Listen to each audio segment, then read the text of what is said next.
ये नेचुरल अद्भुत कार्य व्यक्ति तभी करता है, कोई भी जीवन के अंदर अद्भुत कार्य तभी करता है जब उसका एक क्लियर हो जाता है। जब तक कोई फोकस नहीं होगा जिंदगी पर इंसान डीफोकस्ड होगा। जब तक कोई लॉन्ग टर्म गोल नहीं होगा, कोई शॉर्ट टर्म फोकस बिल्ड नहीं हो सकता। ये किसी को अगर आज फोकस की चिंता है तो इस वीडियो को ध्यान से देखिए।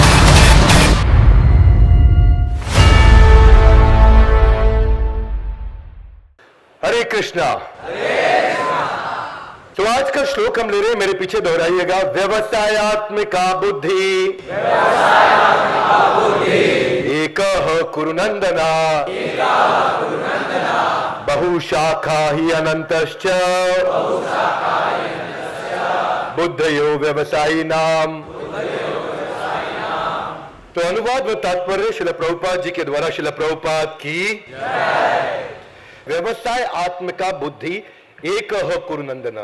ये दूसरे अध्याय का 41वां श्लोक है और दूसरे अध्याय के 41वें श्लोक में आते आते अब भगवान ने चर्चा करना शुरू किया है और बात करना शुरू किया है कि माइंड फोकस एब्जॉर्प्शन किसका बनेगा किसका नहीं बनेगा। क्योंकि जो फोकस है, गोल है, कंसंट्रेशन है।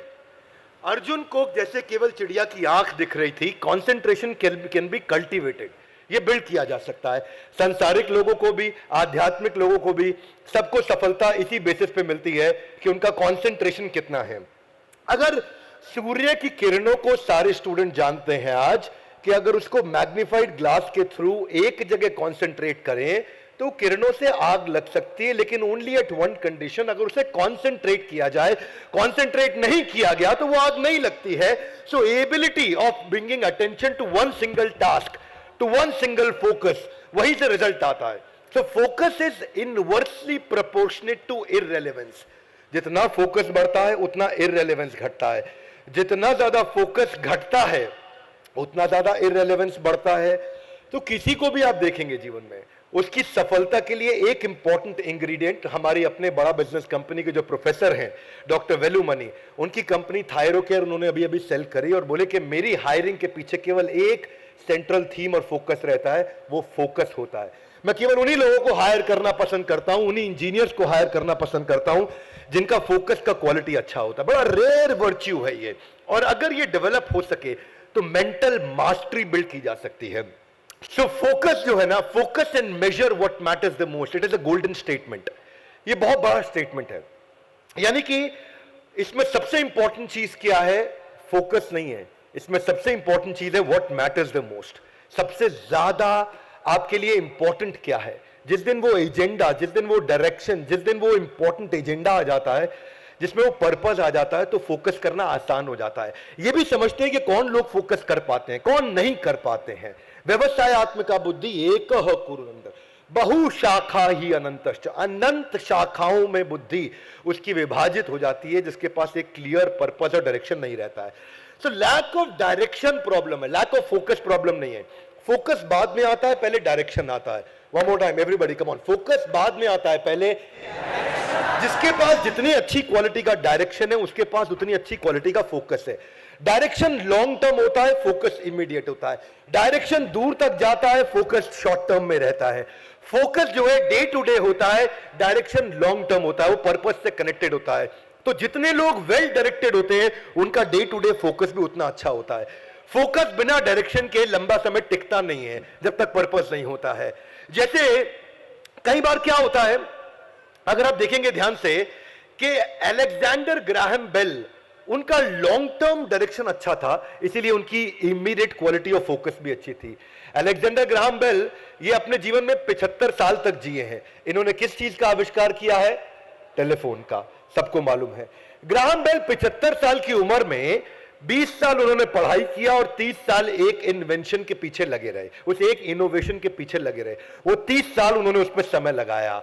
इनफैक्ट उस 30 साल के लंबे समय में उनको 50,000 फ्रैंक भी सरकार ने उनको काफी बड़ी उस समय के हिसाब से धनराशि भी दी थी। 3 डेकेड लगाए उन्होंने, 30 साल लगाए और 50 साल की उम्र में जाकर के वो आविष्कार कर पाए थे।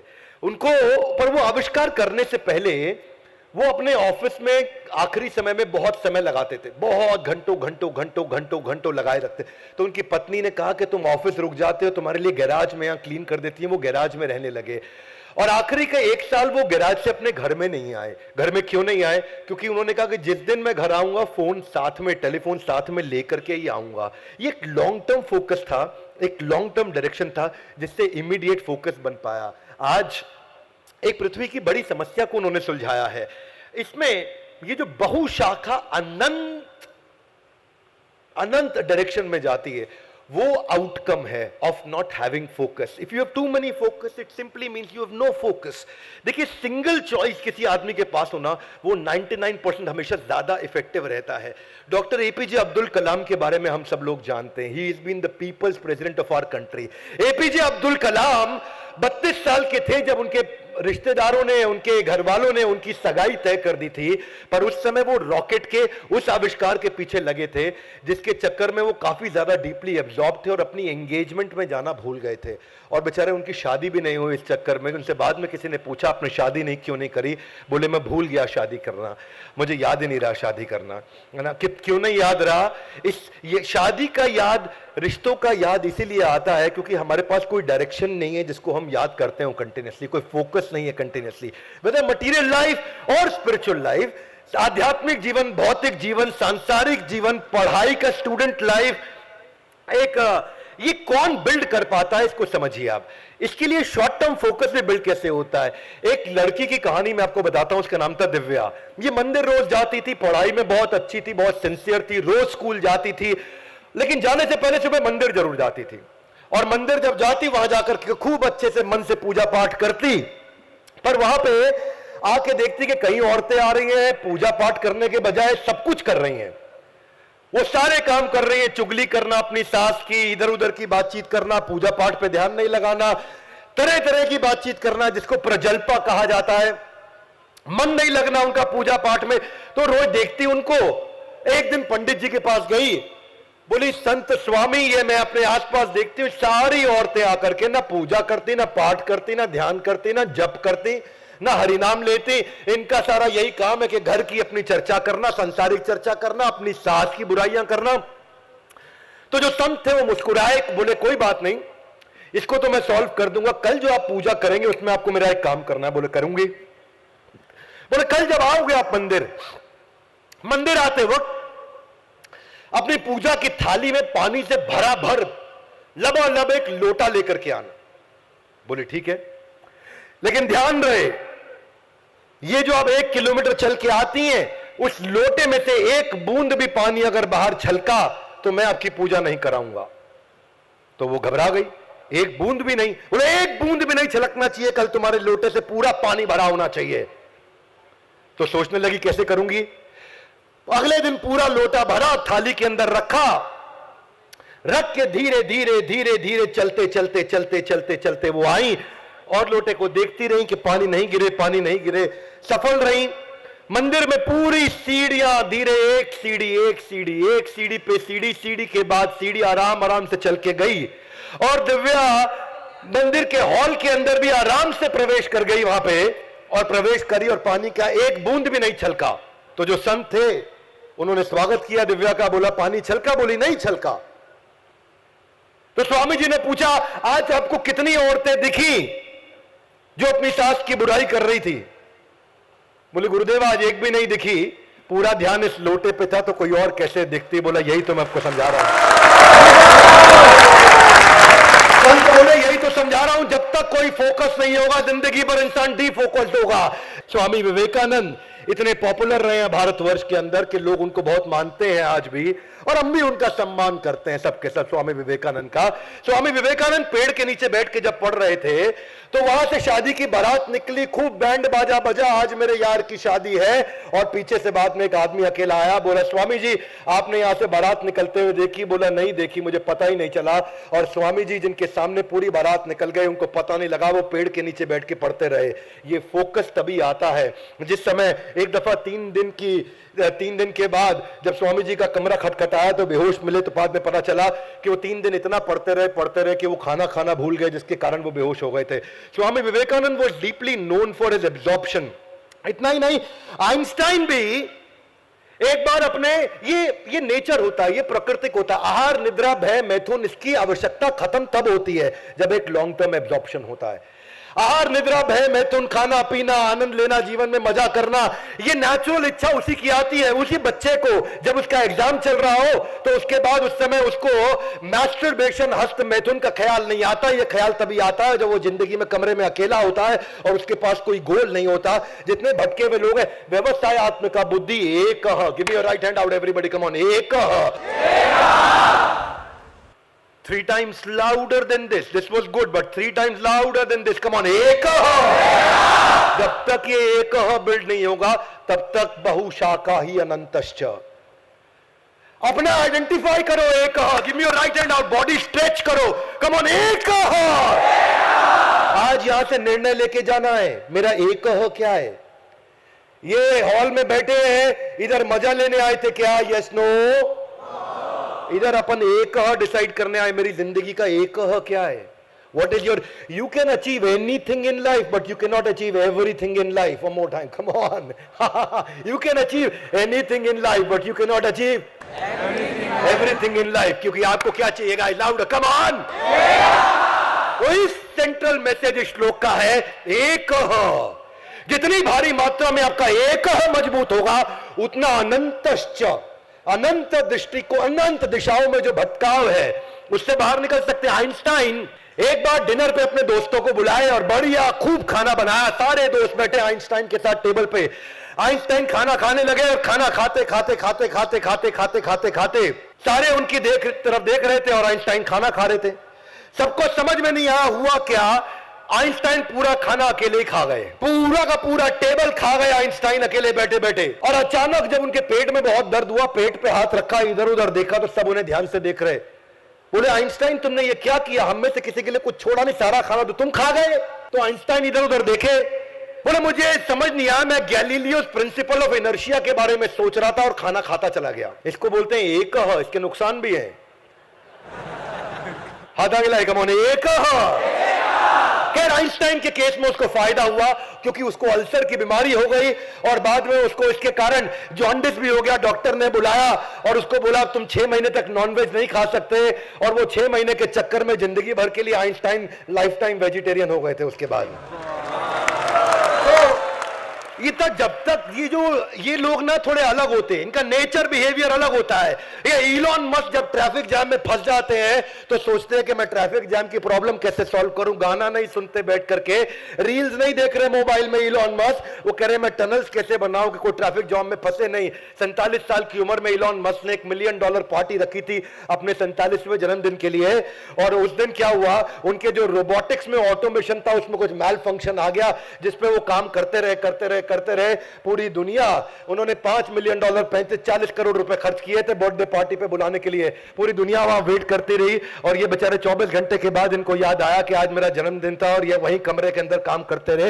ये लोग अद्भुत काम करते हैं जिसके पास कुछ लॉन्ग टर्म फोकस होता है। इलॉन मस्क का मानना है कि अगर आपके पास एक फोकस हो और आप उसके पीछे चिपक जाते हो और जब तक वो काम नहीं खत्म हो जाता तब तक चिपक जाते हो, तो आपके कंपटीशन में आपके मुकाबले कोई बचता ही नहीं, क्योंकि ये एक क्वालिटी लोगों के पास दुनिया में अवेलेबल नहीं है। बचपन में भी इलॉन मस्क इतना एब्जॉर्ब थे कि उनके माता पिता जब उनसे बात करें वो जवाब नहीं देते तो लोग सोचते कि लगता है सुन नहीं पाता। डॉक्टर ने बताया नहीं, ये सुनता है, सब सुनता है, पर ये समझता कुछ ज्यादा और उस समझ में डीप उतरता चला जाता है। अब ब्रूसली, आप ब्रूसली के बारे में नाम सुना है? कम ऑन, हरि बोल।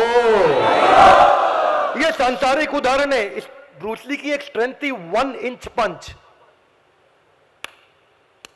1 इंच पंच, इतनी 1 इंच के डिस्टेंस पे ब्रूसली 190 किलोमीटर प्रति घंटे की स्पीड से पंच करते थे।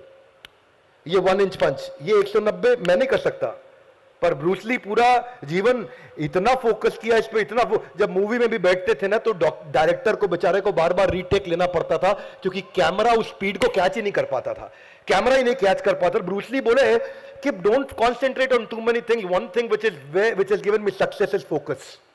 हाथ आगे लाई, कम ऑन। इतने सारे लोग, कम ऑन लाउडर। आज अपना एक और डिसाइड करके जाना है आपको, कुछ नहीं चाहिए मेरे को यहां पे आपसे।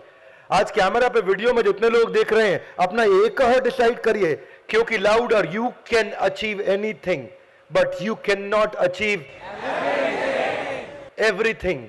You can achieve anything, but you cannot achieve everything. What is your एक? वही है मेन मुद्दा. कि इसीलिए ब्रूस ली की वो मेन कहावत सब लोगों ने सुना है कि जो 10,000 अलग अलग तरीके से प्रैक्टिस करता है, मुझे उससे डर नहीं लगता, पर जो एक मूव को 10,000 तरह से प्रैक्टिस कर लेता है, वो सुपर स्पेशलिस्ट और मास्टर हो जाता है. Focus is my superpower. Let the main thing remain the main thing. मैं आज भी फोकस बिल्ड करने का इतना प्रयास करता हूं, पर मैंने एक दिन एक इवेंट किया था इस्कॉन के साथ पार्टनरशिप में, बिजनेस योगा फ्रॉम भगवत गीता. देखा था किसी ने? मुझे याद है उस समय में कब सुबह हुई कब रात हुई मुझे पता नहीं चला. मैंने 55 घंटा लगातार उस समय काम करता रहा. खाया नहीं मैंने 55 घंटा कुछ, लेकिन मुझे पहली दफा महसूस हुआ कि मुझे इतनी सी भी तकलीफ नहीं हुई, क्योंकि फोकस जो है ना, उसका एक रूल है, या तो फोकस है या दुनिया में सब कुछ है. जब एक बार एक फोकस बिल्ड होता है तो बाकी चीजें आपको तकलीफ देना बंद कर देती हैं, डिस्टर्ब करना बंद कर देती हैं. आपको मेहनत नहीं करनी पड़ती, मेहनत अपने आप होती चली जाती है. उस समय बिजली भी गई थी, मुझे पता नहीं चला. उस समय जनरेटर भी बंद हुआ था, मुझे पता नहीं चला. उस समय एसी भी बंद हुआ था, मुझे पता नहीं चला. आज अगर एसी बंद होता है, 30 जून को मैंने ये डाला था इवेंट, मुझे याद है पिछले साल, पर 30 जून के दिन उसको मैं आज भी एक्सपीरियंस करता हूं तो भगवान का वो प्रिंसिपल याद आ जाता है कि आपको सफलता तभी मिल सकती है जब ये एक और डिसाइड करना. इधर डिस्कशन के लिए नहीं आए अपन, डिसीजन के लिए आए हैं. ये एब्जॉर्प्शन नेचुरल हो जाता है जब आप पकड़ लेते हो उस एक को. पैब्लो पिकासो बचपन में उसका तब पता चला, उसका एक जब छोटी दरार आई थी दीवार में, मां ने कहा बेटा इस दरार को भर देना, इस पे छोटा पेंट कर देना. वो पेंट करते करते उसने पूरी दीवार पेंट कर दी. मां ने पूछा ये क्या किया? बोला मेरे को ये नेचुरल फ्लेयर है. वो उसका एक बना और आज भी पिकासो को लेजेंड की तरह लोग याद करते हैं. ये नेचुरल अद्भुत कार्य व्यक्ति तभी करता है. कोई भी जीवन के अंदर अद्भुत कार्य तभी करता है जब उसका एक क्लियर हो जाता है. एडिसन एक बार 72 घंटा काम करते रहे तो उन लोगों ने बोला जाओ जाके रेस्ट कर लो. वो घर गए रेस्ट करने के लिए. 72 घंटा लगातार काम करने के बाद जब रेस्ट करने गए, रास्ते में पार्क में गिर गए थक करके, तो बोला मैं 1 घंटा यहीं सो जाता हूं. वो 1 घंटा पार्क में सोए और उसके बाद उठ करके फिर से वापस काम करने चले गए. बोला पूरी तरह रिफ्रेश हो गया. ये संसार में, आध्यात्मिक जीवन में, शारीरिक, मानसिक, सामाजिक, किसी जीवन में अद्भुत कार्य व्यक्ति तभी कर पाता है जब उसके पास उसका एक क्लियर होता है. आज का यही सेंट्रल मैसेज है. सूरदास जो भगवान के परम अनन्य शुद्ध भक्त थे, एक बार श्रीमती राधा रानी की पायल उनको मिल गई और श्रीमती राधा रानी की पायल लेके जाने लगे. श्रीमती राधा रानी ने उनको दर्शन दिए, अपनी पायल वापस मांगी. बोले मैं आपको देख नहीं सकता, मैं आपको कैसे पहचानूंगा? तो उन्होंने इनफैक्ट भगवान कृष्ण को इंटरवेंशन करना पड़ा कि मैं आकर के आपको दर्शन देता हूं और आपकी आंखें ठीक कर देता हूं. सूरदास की जब आंखें ठीक हुई तो उन्होंने पहली दफा भगवान कृष्ण के दर्शन किए. दर्शन करने के बाद बोले प्रभु अब बस एक ही चीज मैं चाहता हूं, वही मेरी शर्त थी कि आंख देने से पहले एक चीज. बोले क्या? अब आपके दर्शन देने के बाद ये आंखें दोबारा ना बचें, क्योंकि आपको देखने के बाद मैं संसार में कुछ नहीं देखना चाहता. तो जो भगवान का शुद्ध भक्त है, जब उनका भी एक क्लियर हो जाता है, ये वो लोग होते हैं जिनका पर्पस क्लियर है. ये वो लोग हैं जो रूथलेस एंड डिस्ट्रैक्शंस को लेकर के, ये वो लोग हैं जिनको वर्क लाइफ बैलेंस सताता नहीं है. ये वो लोग हैं जिनको मल्टीटास्किंग और गॉसिपिंग में मजा आता नहीं है. ये वो लोग हैं जिनको बाहर खड़े होकर के गप मारने में मजा नहीं आता. ये वो लोग हैं जिनको किसी से वैलिडेशन नहीं चाहिए. और जो इनके अलावा लोग हैं उनको थोड़ा सा सफलता मिलता है तो उनका अभिमान बढ़ने लग जाता है. कुबेर एक दफा काफी अभिमान में आ गए थे. उनको लगा 14 भौतिक लोगों में सबसे बड़ा मिलियनियर बिलियनियर मैं हूं. ये किधर तुम अडानी की और इलॉन मस्क की बातें करते हो? मेरा नाम कुबेर है, हल्के में ले रहे हो मुझको. कुबेर काफी एक्साइटेड थे. और कुबेर एक्साइटमेंट में सोचे ये कई लोगों को मेरे बारे में पता नहीं लग रहा, ऐसा करता हूं एक डिनर का अरेंजमेंट करता हूं, एक सेलिब्रेशन का अरेंजमेंट करता हूं. कुबेर चल पड़े. उन्होंने सारे देवी देवताओं को बुलाया, लेकिन बुलाने से पहले उनके आराध्य देव भगवान शिव उनके घर गए. जाकर के कैलाश में बोले प्रभु आपकी कृपा से सब कुछ है, बस आपके दर्शन चाहता हूं और चाहता हूं कि ये जो मैंने डिनर अरेंजमेंट किया, एक सेलिब्रेशन पार्टी करिए जिसमें मैं सारे देवी देवताओं को बुला रहा हूं, आप भी जरूर आइए. भगवान शिव बोले मैं वैरागी, मैं किधर जाऊंगा? अंदर से समझ गए थे किस चक्कर में आया है. ये दिखाना चाहता है मेरा धन ऐश्वर्य है, ये दिखाना चाहता है. इसके आगे भी श्लोक भी आएगा अगला, भोग ऐश्वर्य प्रसक्ता नाम. अरे वो कह रहे भगवान को आइडिया लग गया, गड़बड़ आदमी दिखावे के लिए बुला रहा है मेरे को.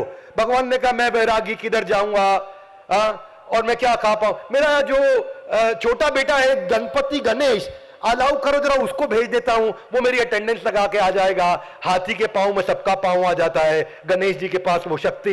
बोले प्रभु बहुत अच्छा रहेगा। अब सब देवी देवता पहुंच गए, आराम से बढ़िया डिनर चल रहा, गणेश जी थोड़ा लेट आए जानबूझ के।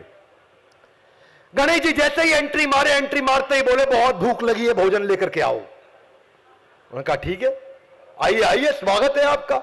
56 भोग लगा दिया गणेश जी के सामने, भगवान को भोग लगा करके पूरा, थोड़ा भगवान के भक्त भी थे कुबेर, वो फीलिंग वो था उनके अंदर, वो सिंसियरिटी, भोग लगा करके बढ़िया से गणेश जी को खिलाया। गणेश जी के सामने जैसे ही प्लेट आई, नैनो सेकंड के अंदर सारी प्लेट खाली। वो हैरान, बोले और लाओ, तो वो और लेकर के आए।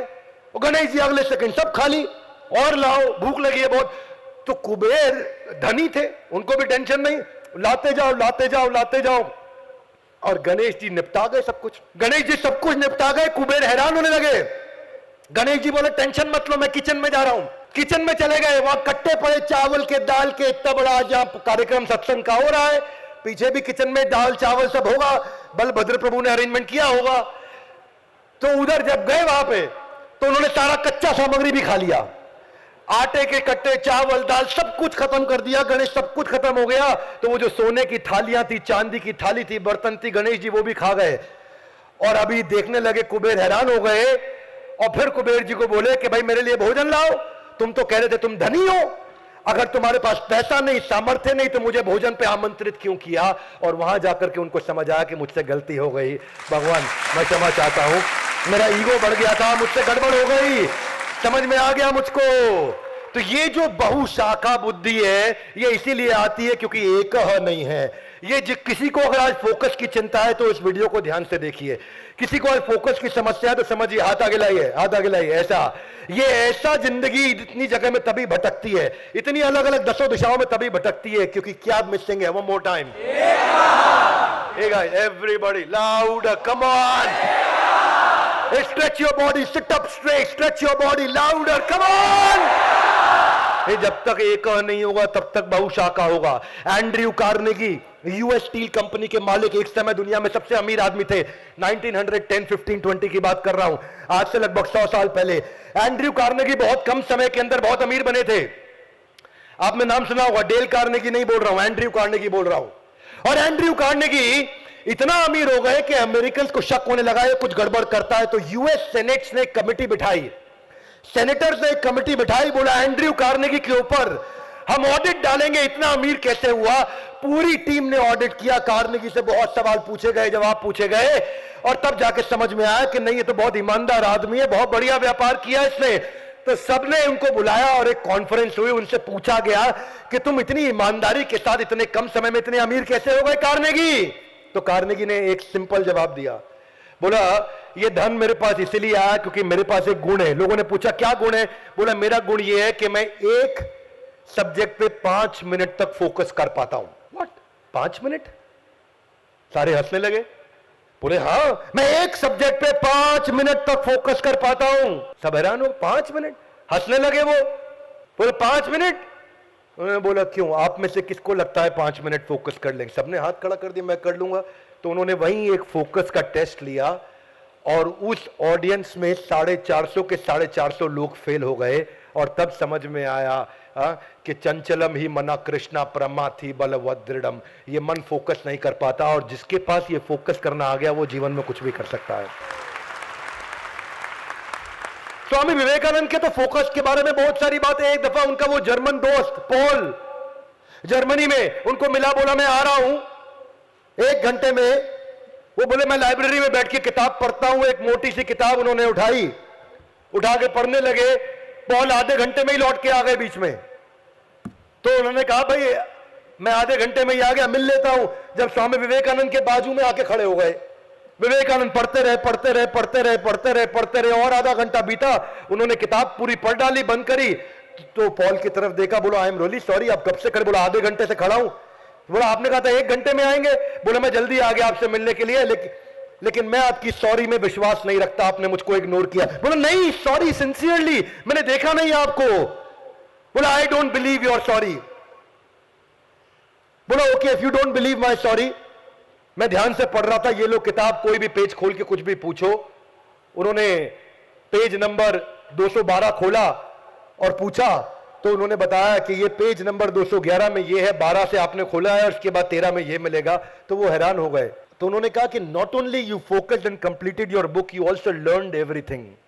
जीवन में जो भी व्यक्ति फोकस बिल्ड करना सीख गया ना, सबसे महत्वपूर्ण है एकाग्रता। ये एफिशिएंसी का सबसे बड़ा टूल है।